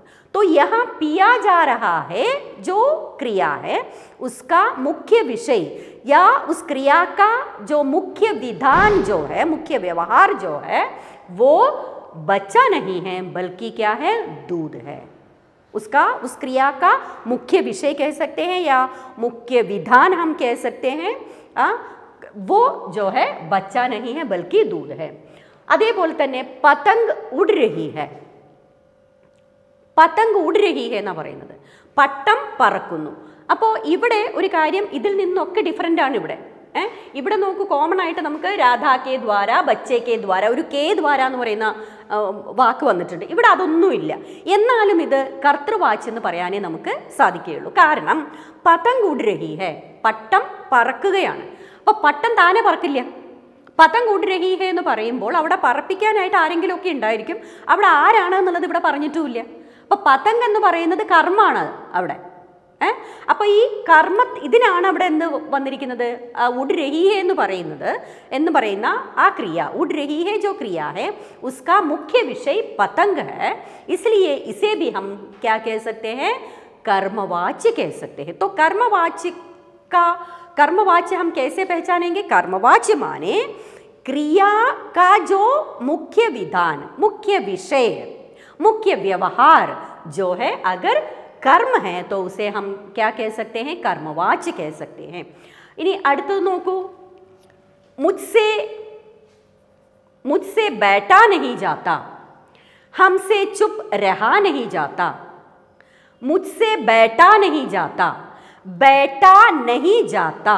ഈ बैठा नहीं जाता എന്ന് പറയുന്ന ആ ക്രിയ, ഈ ക്രിയയ്ക്ക് ഇവിടെ കർമ്മമോ അല്ലെങ്കിൽ പിന്നെ എന്താ പറയുക കർത്താവോ ഒന്നുമല്ല. ആ എന്നെക്കൊണ്ട് പറ്റില്ല, എന്നെക്കൊണ്ട് ഇരിക്കാൻ പറ്റില്ല, കുട്ടിയെ കൊണ്ട് നടക്കാൻ പറ്റില്ല, ഇരിക്കാൻ പറ്റുന്നില്ല. അപ്പോൾ അവിടെ ഇരിക്കാൻ പറ്റുന്നില്ല ആ ഭാവത്തിനാണ് അവിടെ പ്രാധാന്യം വരുന്നത്. ഇരിക്കാൻ പറ്റാതെ വരുന്ന ഒരു അവസ്ഥ അല്ലെങ്കിൽ അവസ്ഥയ്ക്കാണ് പ്രാധാന്യം. അങ്ങനെയുള്ളതിന് അല്ലെങ്കിൽ അതാണ് ക്രിയയുടെ മുഖ്യ വിഷയമായിട്ട് വരുന്നതെങ്കിൽ അതിനെയാണ് നമ്മൾ എന്തെന്ന് പറയുന്നത്, ഭാവവാച്യ എന്ന് പറയുന്നത്. മുജ്സേ ബൈഠാ നഹി ജാത്താ, ഹംസേ ചുപ്പ് രഹാ നഹി ജാത്താ. ഹംസേ ചുപ്പ്, ഞങ്ങളെ കൊണ്ട് മിണ്ടാതിരിക്കാൻ പറ്റില്ല. അപ്പോൾ ഇങ്ങനെ വരുമ്പോൾ ഇതിനെ നമ്മൾ ഭാവവാച്യം എന്നാണ് പറയുന്നത്. ഇപ്പോൾ പിന്നെ ഞാൻ നേരത്തെ പറഞ്ഞ പോലെ തന്നെ ഹിന്ദിയിൽ 3 വാച്യമുണ്ട്. കർത്തൃവാച്യമുണ്ട്, കർമ്മവാച്യമുണ്ട്, ഭാവവാച്യമുണ്ട്. ഇപ്പോൾ സെൻറ്റൻസുകൾ തന്നിട്ട് ഇത് എങ്ങനെയാണ് കർത്തൃവാച്യമാണോ കർമ്മവാച്യമാണോ എന്ന് തിരിച്ചറിയണമെങ്കിൽ ഈ 3 എണ്ണം ഇപ്പോൾ മനസ്സിലായല്ലോ. ഇത് ഞാൻ പറഞ്ഞു കർത്തൃവാച്യമാണോ പറഞ്ഞു, കർമ്മവാച്യമാണോ പറഞ്ഞു, ഭാവവാച്യമാണോ എന്ന് പറഞ്ഞു. ഇത് പരിശോധിക്കുമ്പോൾ നമുക്ക് മനസ്സിലാകുന്ന ഒരു കാര്യം ഒന്ന് നോക്കൂ. ഒന്ന്, ഇവിടെ രാധ പുസ്തക് പഠിത്തി ഹെ. ഇപ്പോൾ രാധ കഴിഞ്ഞിട്ട് ഇവിടെ ഒരു കാരക് ചിഹ്നം ഒന്നുമില്ല, ഇവിടെയും ഇല്ല. ബച്ച കഴിഞ്ഞിട്ട് കാരക് ചിഹ്നം ഇല്ല. അതിനെ നമ്മൾ ശൂന്യ കാരക് ചിഹ്നം എന്ന് പറയാറുണ്ട്. കാരക് പഠിപ്പിച്ചപ്പോൾ ഞാൻ പറഞ്ഞതാ. പിന്നെ രാം നേ രാവൺ കോ മാര എന്ന് പറയുന്നുണ്ട്. അപ്പോൾ ഇവിടെ ഈ നേ എന്ന് പറയുന്നത് എന്താണ്, ഒരു കാരക് ചിഹ്നമാണ് അല്ലേ. ഇനി പോലീസിനെ ഇവിടെയും നേ എന്ന് പറയുന്നുണ്ട്. അപ്പോൾ കോമൺ ആയിട്ട് കാണുന്ന ഒരു വസ്തുത എന്താണെന്ന് വെച്ചാൽ കർത്തൃവാച്യാണോ അതിന് ഒരു കാരക് ചിഹ്നം ഉണ്ടായിരിക്കും, നേ ഉണ്ടായിരിക്കും, അല്ലെങ്കിൽ എന്തായിരിക്കും, ശൂന്യ കാരക് ചിഹ്നമായിരിക്കും. എന്ന് പറഞ്ഞാൽ കാരക് ചിഹ്നം ഉണ്ടാവില്ല. ഇതാണ് ഒരു പ്രത്യേകത എന്ന് പറയുന്നത്. ഇനി രണ്ടാമത്തെ പ്രത്യേകത നോക്കൂ, ക്രിയ നോക്കൂ. പഠിത്തി ഹെ, പഠന, പീന, ജാന, ഇതൊക്കെയാണല്ലോ എന്ന് പറഞ്ഞാൽ ഇതിനകത്ത് അതുപോലെ തന്നെ മാർന, പക്കടന, ഇതിനകത്ത് സകർമ്മക ക്രിയയും ഉണ്ട്, അകർമ്മക ക്രിയയുണ്ട്. അതുകൊണ്ടാണ് ഞാൻ ഇത്രയും സെൻറ്റൻസുകൾ എഴുതിയത്. സകർമ്മക ക്രിയയും അകർമ്മക ക്രിയയും വരും. അപ്പോൾ ഒരു പ്രത്യേകത എന്തായിരിക്കും, कर्ता के साथ ने प्रत्यय होगा या तो कारक चिन्ह शून्य होगा, और दूसरा जो है सकर्मक क्रिया भी होगी और अकर्मक क्रिया भी होगी. क्रिया सकर्मक भी होगी और अकर्मक भी होगी. അപ്പോൾ ക്രിയ രണ്ടും വരും, സകർമ്മ ക്രിയയും ഉണ്ടായിരിക്കും, അകർമ്മക ക്രിയയും ഉണ്ടായിരിക്കും. ഇതാണ് ഇതിൻ്റെ ഈ കർത്തൃവാച്യ തിരിച്ചറിയാനുള്ള രണ്ട് ടിപ്സ് എന്ന് പറയുന്നത്. ഇതാണ്. ഒന്ന് എന്താണ്, കർത്താക്കെ സാത്ത് നേ ഹോക, അല്ലെങ്കിൽ ഒന്നും ഉണ്ടാവില്ല. ഒന്നുകിൽ നേ ആയിരിക്കും, അല്ലെങ്കിൽ കാരക് ചിഹ്നങ്ങൾ ഒന്നും ഉണ്ടാവില്ല. അത് ഒന്നാമത്തെ ടിപ്പ്.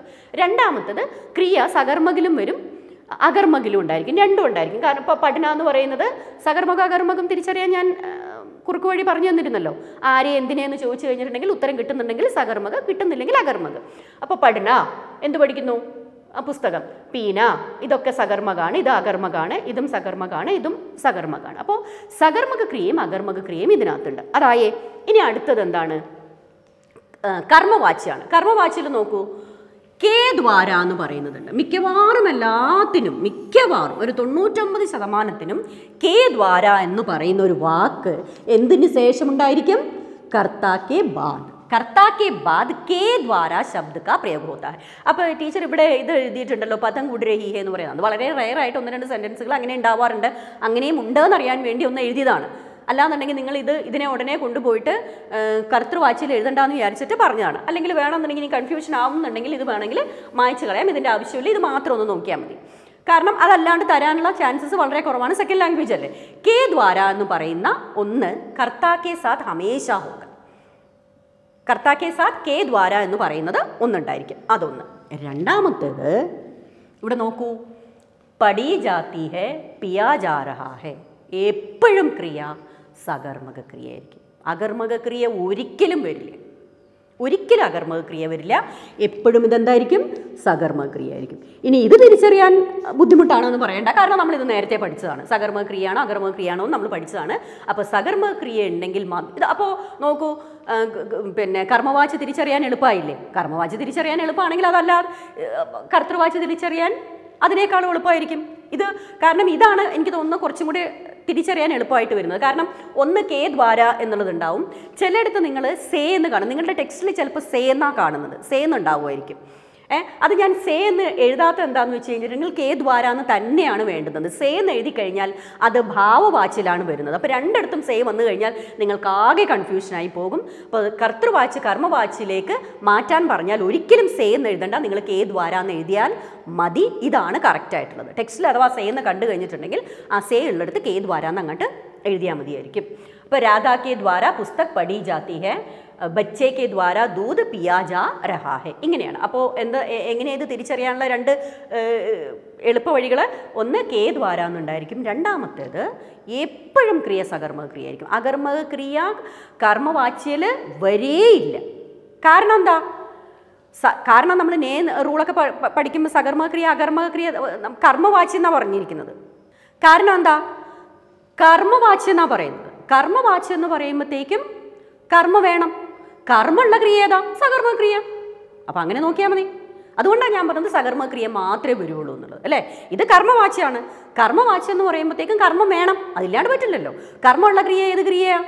സകർമ്മക്രിയയാണ്. അപ്പോൾ ഓട്ടോമാറ്റിക്കലി സകർമ്മക്രിയ മാത്രമേ ഇതിനകത്ത് വരുള്ളൂ. ഇനി അടുത്തതിൽ നോക്കൂ. ഇത് ഇവിടെ ഒരു കാര്യം എപ്പോഴും ഏത് സെൻറ്റൻസ് എഴുതിയാലും ഇവിടെ എന്തെന്ന് വരും? നെഹി എന്ന് പറയുന്നത് ഒരു നെഗറ്റീവ് സെൻറ്റൻസ്. നെഹി എന്ന് പറയുന്ന ഒരു വാക്കുണ്ടായിരിക്കും. മുജ്സെ ബൈഠാ നഹി ജാത്ത, രോഗി സെ ഉഠാ നഹി ജാത്ത, അല്ലെങ്കിൽ ചലാ നഹി ജാത്ത, തൈരാ നഹി ജാത്ത, എല്ലാത്തിലും ഉണ്ടായിരിക്കും എന്തെന്നുണ്ടായിരിക്കും? നെഹി എന്ന് പറയുന്നത് ഉണ്ടായിരിക്കും. പിന്നെ രണ്ടാമത്തത് ഇതെപ്പോഴും അകർമ്മക്രിയ ആയിരിക്കും. എന്തായിരിക്കും? അകർമ്മക്രിയ ആയിരിക്കും. ഇതാണ് ഇതിനകത്ത് പറയാനുള്ള രണ്ട് കാര്യങ്ങൾ. ഇത് രണ്ടും മനസ്സിലായ മൂന്നാമത്തത് വളരെ എളുപ്പമാണ്. കാരണം നോക്കൂ, എല്ലാത്തിലും ഉണ്ട് നെഹി. രണ്ട് സെൻറ്റൻസ് എഴുതിയിട്ടുള്ളൂ. ഏത് സെൻറ്റൻസ് എഴുതിയാലും അതിനകത്തൊക്കെ ഒരു നെഹിയും വരും.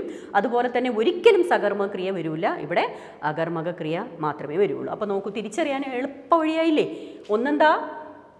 ഈ കർത്തൃവാച്യം തിരിച്ചറിയാനായിട്ട് നേ പ്രത്യയം ഉണ്ടായിരിക്കും. പിന്നെ സകർമ്മക്രിയയും അകർമ്മക്രിയയും രണ്ടും ഇതിനകത്ത് വരും. അപ്പം നേ ഉണ്ടോയെന്ന് നോക്കിയാൽ മതി. മറ്റടുത്ത് എന്താ ഉണ്ടാവുക? കർത്താവിനോട് കൂടി കേ ദ്വാരയാണ് ഉണ്ടാവുക. എളുപ്പമല്ലേ തിരിച്ചറിയാനായിട്ട്? പിന്നെ അവിടെ അകർമ്മകം ഉണ്ടാവില്ല, എപ്പോഴും സകർമ്മക്രിയയായിരിക്കും. പിന്നെ ചില സമയങ്ങളിൽ കർത്താവ് എന്ന് പറയുന്നത് നിർജ്ജീവമായിട്ട് എന്ന് പറഞ്ഞാൽ അവിടെ പിന്നെ നേരത്തെ പറഞ്ഞ സെൻറ്റൻസിൽ പതംഗുഡ്രഹി എന്ന് പറഞ്ഞാൽ പതങ്കാണ്. അതുകൊണ്ട് അത് വേണമെങ്കിൽ അങ്ങനെ മനസ്സിലാക്കുക. അത് റെയറായിട്ട് ഉപയോഗിക്കുന്ന സെൻറ്റൻസ് ആയതുകൊണ്ട് ഞാനത് പറയാതിരുന്നത്. ഇങ്ങനെ മനസ്സിലാക്കിയാൽ മതി. കേ ദ്വാര ഉണ്ടായിരിക്കും, സകർമ്മക്രിയ ആയിരിക്കും. ഇവിടെ നഹി എന്ന് പറയുന്നത് ഉണ്ടാകും, എപ്പോഴും ക്രിയയുടെ മുന്നിൽ കണ്ടോ, നഹി എന്ന് പറയുന്നത് ഉണ്ടായിരിക്കും. പിന്നെ ഇത് അകർമ്മക ക്രിയയായിരിക്കും. ക്രിയ കണ്ടാൽ തന്നെ ഇത് മനസ്സിലാക്കും. നോക്ക്, പടി പിയ എന്ന് പറയുന്നത് ഇനി വേറെ ഒരു തരത്തിലും തിരിച്ചറിയാൻ സാധിക്കും. കാരണം ഇതൊക്കെ എന്താ ഭൂതകാലങ്ങൾ ഞാൻ പഠിപ്പിച്ചിട്ടുണ്ടായിരുന്നല്ലോ. സാമാന്യ ഭൂതകാലത്തിൽ വരുന്നതാണിത്. ഇങ്ങനെയാണ് നമ്മൾ കർത്തൃവാച്യം ഏതാണ്, കർമ്മവാച്യം ഏതാണ്, ഭാവവാച്യം ഏതാണെന്ന് നമ്മൾ തിരിച്ചറിയുന്നത് ഇങ്ങനെയാണ്. ഇനി ഒരു ചെറിയൊരു ഭാഗം കൂടിയുണ്ട്. ഒരു സെൻറ്റൻസ് കർത്തൃവാച്യത്തിൽ തന്നാൽ എങ്ങനെയാണ് അതിനെ നമ്മൾ കർമ്മവാച്യത്തിലേക്ക് മാറ്റുന്നത് എന്നുള്ളത്. വാച്യ ബദലിയെ എന്നും പറഞ്ഞിട്ട് ഇപ്രാവശ്യം ഇപ്പോൾ പുതിയ സിലബസ് ആയതുകൊണ്ട് ക്വസ്റ്റ്യൻ പേപ്പർ, എനിക്ക് കിട്ടിയ ക്വസ്റ്റ്യൻ പേപ്പർ, മോഡൽ ക്വസ്റ്റ്യൻ പേപ്പറിൽ ഞാനത് കണ്ടില്ല. പക്ഷേ വാച്യ നമ്മൾ എപ്പോഴൊക്കെ, ഞാനൊക്കെ പഠിക്കുന്ന കാലം മുതൽക്ക് തന്നെ വാച്യ സിലബസിൽ എപ്പോഴൊക്കെ ഉണ്ടോ അതിൽ കണ്ടിന്യൂസ് ആയിട്ട് എപ്പോഴും എല്ലാ കാലത്തും കാലാകാലങ്ങളിലും ചോദിക്കുന്ന ചോദ്യമാണ്. ഒരു സെൻറ്റൻസ് കർത്തൃവാച്യത്തിൽ തരും, അത് കർമ്മവാച്യത്തിലേക്ക് മാറ്റാനായിട്ട് പറയും. അതിന് 2-3 സ്റ്റെപ്പ് ഉണ്ട്. ഒരു സെൻറ്റൻസ് എഴുതിയിട്ട് ഞാൻ ഇങ്ങനെ പറഞ്ഞുതരാം. അല്ലെങ്കിൽ ഇത് നോക്കി ഇത് തന്നെ ഞാൻ 2 സെൻറ്റൻസുകൾ അതേപോലെ എഴുതിയിട്ടുണ്ട്. അങ്ങനെ വേണമെങ്കിലും പറഞ്ഞുതരാം. ഇത് വായിച്ചിട്ട് ഒന്നും കൂടെ ഒരു സെൻറ്റൻസ് എഴുതിയിട്ട് പറഞ്ഞുതരാം. ഇനി അടുത്തത് കർത്തൃവാച്യം തന്നു കഴിഞ്ഞിട്ടുണ്ടെങ്കിൽ എങ്ങനെയാണ് അതിനെ കർമ്മവാച്യത്തിലേക്ക് മാറ്റുക എന്നുള്ളത്. ഇതിപ്പോൾ എഴുതിയിരിക്കുന്നത് മുഴുവനും കർത്തൃവാച്യമാണ്. ആദ്യത്തെ സെൻറ്റൻസ് നോക്കൂ, രാധ പുസ്തക് പഠിത്തി ഹെ. ഇത് പ്രസൻറ്റ് ടെൻസിലാണ്. പഠിത്തി ഹെ സാമാന്യ വർത്തമാൻ കാലാണ്. ബച്ചാ ദൂധ് പീ രഹാ ഹെ താത്കാലിക് വർത്തമാൻ കാലാണ്. ഇത് രാംനെ രാവൺ കോ മാര, ഇത് ഭൂതകാലാണ്.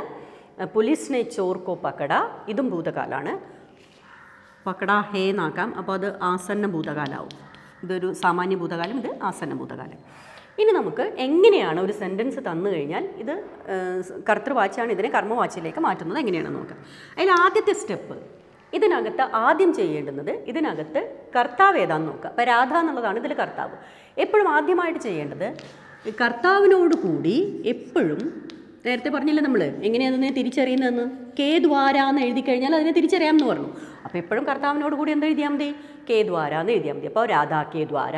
അപ്പോൾ ബച്ച എന്നുള്ളതാണ് ഇവിടെ കർത്താവെങ്കിൽ ബച്ച പ്ലസ് കേ ദ്വാര ബച്ചേ കേ ദ്വാര എന്നാവും. അതറിയാമല്ലോ മാറ്റം വരുന്നത്.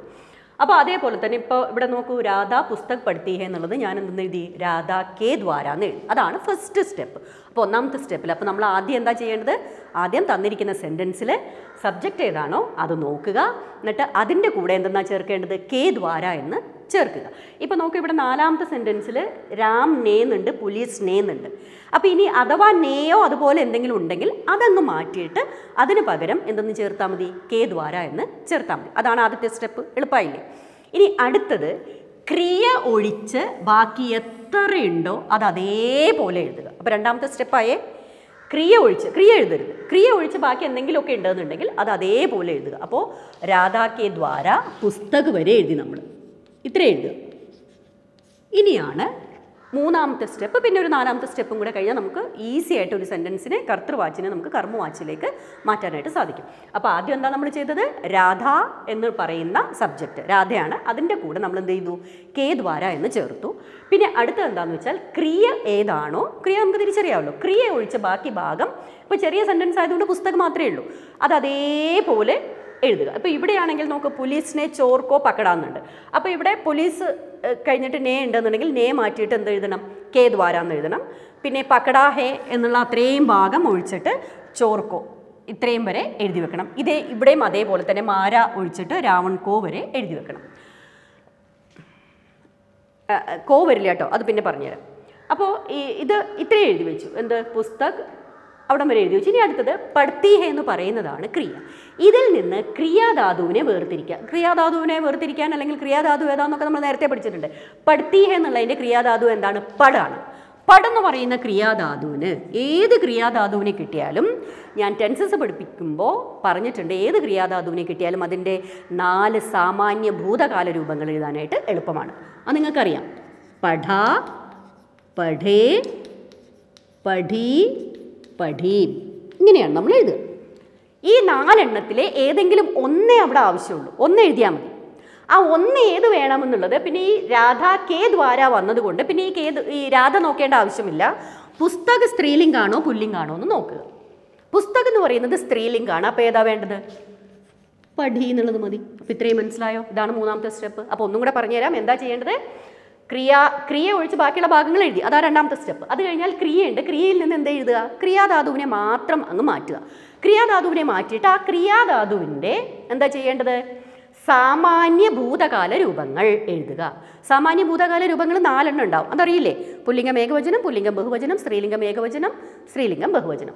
ഈ 4 എണ്ണം എഴുതിയിട്ട് അതിലേതാണോ വേണ്ടത് എന്ന് തിരഞ്ഞെടുക്കുന്നത് എന്ത് നോക്കിയിട്ടാ? പുസ്തകമാണ് നോക്കേണ്ടത്, രാധയല്ല നോക്കേണ്ടത്. കാരണം രാധയുടെ കൂടെ കേ ദ്വാര എന്നുള്ളതുണ്ട്. അപ്പോൾ രാധ അവിടെ ഇരുന്നോട്ടെ, രാധയെ പിന്നെ തിരിഞ്ഞു നോക്കേണ്ട ആവശ്യമൊന്നുമില്ല. പിന്നെ എന്ത് നോക്കിയാൽ മതി? പുസ്തകം എന്ന് നോക്കിയാൽ മതി. പുസ്തകം എന്ന് പറയുന്നത് എന്താണ്? സ്ത്രീലിംഗാണ്, ഏകവചനമാണ്. അപ്പോൾ അവിടെ എന്തെന്ന് വന്നു? പടീന്ന് വന്നു. തീർന്നിട്ടില്ല, ഇത് മൂന്നാമത്തെ സ്റ്റെപ്പ്. ഇനി ഒരു ഫൈനൽ സ്റ്റെപ്പും കൂടി, അതായത് കർമ്മവാച്യന്, എല്ലാ കർമ്മവാച്യനും നിങ്ങളത് ശ്രദ്ധിച്ചിട്ടുണ്ടെങ്കിൽ മനസ്സിലാവും, ജ എന്ന് പറയുന്ന ഒരു ക്രിയാധാതു ഉണ്ട്, എല്ലാത്തിനും വേണം. ഈ സെൻറ്റൻസ് ഏത് ടെൻസിലാണോ ആ ടെൻസിലേക്ക് ജ ഒന്ന് മാറ്റണം. അഡീഷണലായിട്ട് വേണ്ടുന്നത് അതാണ്, അവിടെ ചേർക്കേണ്ടത് അതാണ്. ജ എന്ന് പറയുന്ന ക്രിയാധാതു അത് എവിടെ നിന്ന് വന്നു ടീച്ചറെ എന്ന് ചോദിച്ചാൽ അതാണ് അതിൻ്റെ നിയമം. ജ എന്ന് പറയുന്ന ക്രിയാധാതു ഈ സെൻറ്റൻസ് ഏത് ടെൻസിലാണ്? അപ്പോൾ നമുക്ക് പഠ്ത്തി ഹേ എന്നുള്ളത് ഏത് ടെൻസിലാണ്? സാമാന്യ വർത്തമാനകാലാണ്. അതല്ലെങ്കിൽ എളുപ്പ വഴിയാണ്. ക്രിയാധാതു കഴിഞ്ഞ് ബാക്കി ഭാഗം എന്താ? ഇത്രയും ഭാഗമല്ലേ ഉള്ളത്, തീ ഹേ, അത് ജാൻ്റെ കൂടെ അങ്ങ് ചേർത്താൽ മതി. അതാണ് എളുപ്പം കുറച്ചും കൂടി. നമ്മൾ പറയുമ്പോൾ പറയുന്നത് ഇങ്ങനെയാണ്, അതായത് സെൻറ്റൻസ് ഏത് ടെൻസിലാണോ ആ ടെൻസിലേക്ക് മാറ്റുക. സെൻറ്റൻസ് ഏത് ടെൻസിലാണ്? സാമാന്യ വർത്തമാനകാലാണ്. അപ്പോൾ ജ എന്നുള്ളത് ആ പട് കഴിഞ്ഞിട്ട് ബാക്കിയുള്ളത് തീ ഹേ എന്നാണ്. ജാതി ഹേ, പടി ജാതി ഹേ, ആയില്ലേ? ഇതാണ് ഇതിൻ്റെ ഉത്തരം. രാധാ കെ ദ്വാര പുസ്തക് പഠി ജാതി ഹേ. ഇതുകൊണ്ട് ചിലപ്പോൾ പൂർണ്ണമായിട്ട് മനസ്സിലായിട്ടുണ്ടാവില്ല. ഇനി നമുക്ക് അടുത്ത സെൻറ്റൻസും കൂടെ എഴുതുമ്പോൾ കൃത്യമായിട്ട് മനസ്സിലാവും.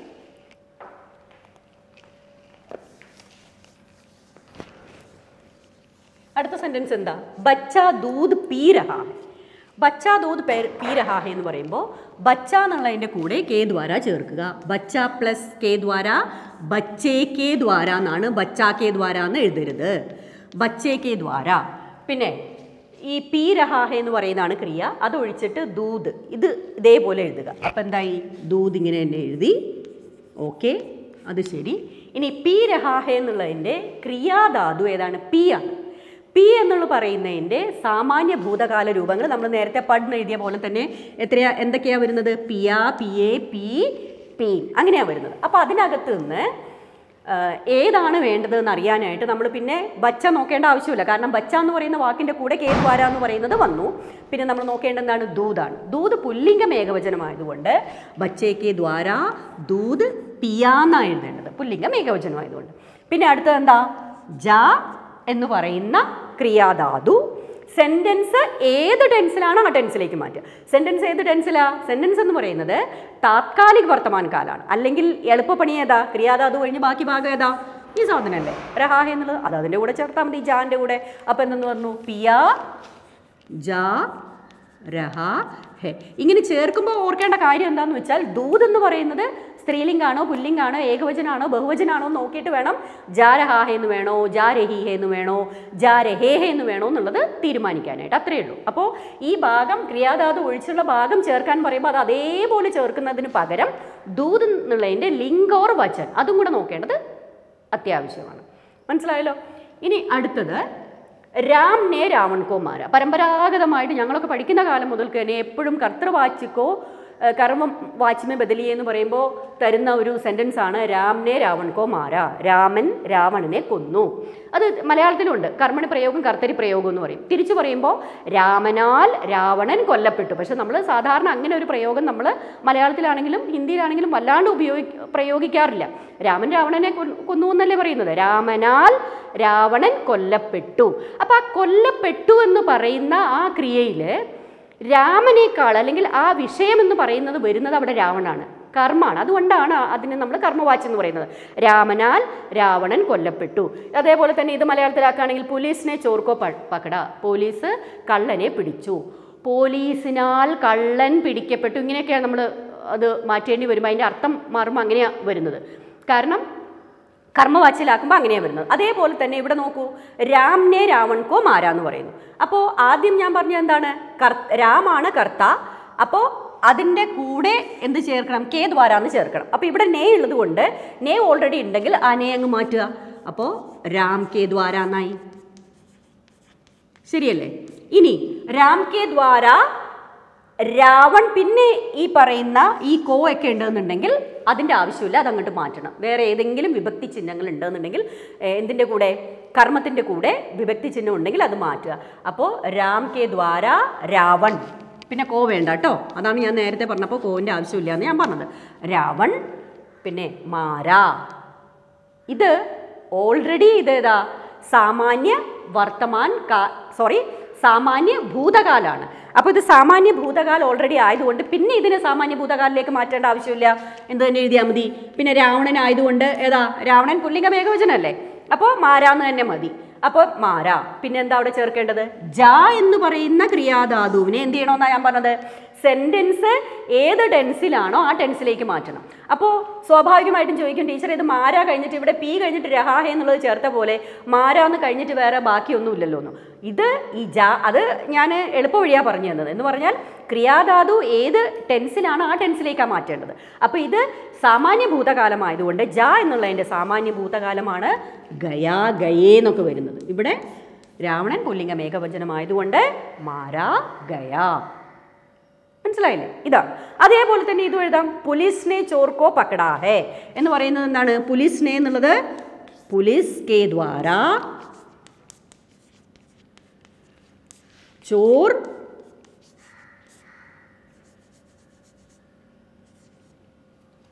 പിന്നെ ചോർ കോന്ന് വേണ്ട, ചോർ പക്കടാ ഗയാ. കാരണം ചോറ് എന്ന് പറയുന്നത് ഈ പറഞ്ഞ പോലെ തന്നെ പുല്ലിംഗം ഏകവചനമാണ്. ചോറ് കഴിഞ്ഞിട്ട് പിന്നെ കോ വേണ്ട, ഇവിടെയും കോ വേണ്ടെന്ന് ഞാൻ പറഞ്ഞിരുന്നു. ചോറ് അത് കഴിഞ്ഞിട്ട് പക്കട എന്ന് വന്നത് എന്തുകൊണ്ടാണ്? പക്കട ഗയ പിന്നെ ഹേ എന്നും കൂടെ വേണം. ഇവിടെ ഹേ വേണം. കാരണം ഇത് ഏതാണ്? ആസന്ന ഭൂതകാലത്തിലാണ്. അതുകൊണ്ടാണ് ആസന്ന ഭൂതകാലത്തിലാക്കിയേക്കുന്നത്. ഇതൊന്നും കൂടെ പറഞ്ഞുതരാം. പുലീസ് നേ എന്നുള്ളത് പുലീസ് കെ ദ്വാര എന്നായി. പിന്നെ ചോറ് എന്നുള്ളത് അതേപോലെ എഴുതുക. പിന്നെ കോ വേണ്ട. പിന്നെ പക്കടാ ഹേ എന്നുള്ളതാണ് വരുന്നത്. ഈ പക്കടാ ഹേ എന്ന് പറയുന്നത് ആസന്ന ഭൂതകാലമാണ്. ഈ ആസന്ന ഭൂതകാലം എന്നുള്ളതിന് ഞാൻ പറഞ്ഞിട്ടുണ്ട് നേരത്തെ. എന്താ പറഞ്ഞത്? പടുന്നുള്ളതിൻ്റെ സാമാന്യ ഭൂതകാലം ഉണ്ടാക്കാൻ പറഞ്ഞു. അപ്പോൾ പക്കട് എന്ന് പറയുന്നതിൻ്റെ സാമാന്യ ഭൂതകാലമാണ് പക്കട എന്ന് പറയുന്നത്. പക്കട, പകടേ, പകടി, പകടീം. അപ്പോൾ അതിൽ പക്കടാന്ന് മതി. കാരണം എന്താ? ചോറെന്ന് പറയുന്നത് പുല്ലിംഗം ഏകവചനമാണ്. അപ്പോൾ പക്കടാന്ന് മതി. പക്കടാന്ന് എഴുതി. പിന്നെ ജാ എന്ന് പറയുന്ന ആ ക്രിയാധാതു സെൻറ്റൻസ് ഏത് ടെൻസിലാണോ ആ ടെൻസിലേക്ക് മാറ്റണം. സെൻറ്റൻസ് ഏത് ടെൻസിലാണ്? ഇത് ആസന്ന ഭൂതകാലത്തിലാണ്. അപ്പോൾ പക്കടാ ഗയാ ഹേ. പുലിസ് കെ ദ്വാര ചോർ പക്കടാ ഗയാ ഹേ. ഇങ്ങനെയാണ് കർത്തൃവാച്ചിൽ നിന്ന് കർമ്മവാച്ചിലേക്ക് മാറ്റുന്നത്. അപ്പോൾ മനസ്സിലായല്ലോ? ഇങ്ങനെയാണ് നമ്മൾ പിന്നെ വാച്ച് എന്ന് പറയുന്നത്. പിന്നെ സാധാരണ ഭാവ് വാച്ചിലേക്ക് മാറ്റാനൊന്നും അങ്ങനെ പറയാറൊന്നുമില്ല. അത് കണ്ടാൽ ഭാവ് വാച്ചാണോ എന്ന് തിരിച്ചറിഞ്ഞാൽ മാത്രം മതിയാകും.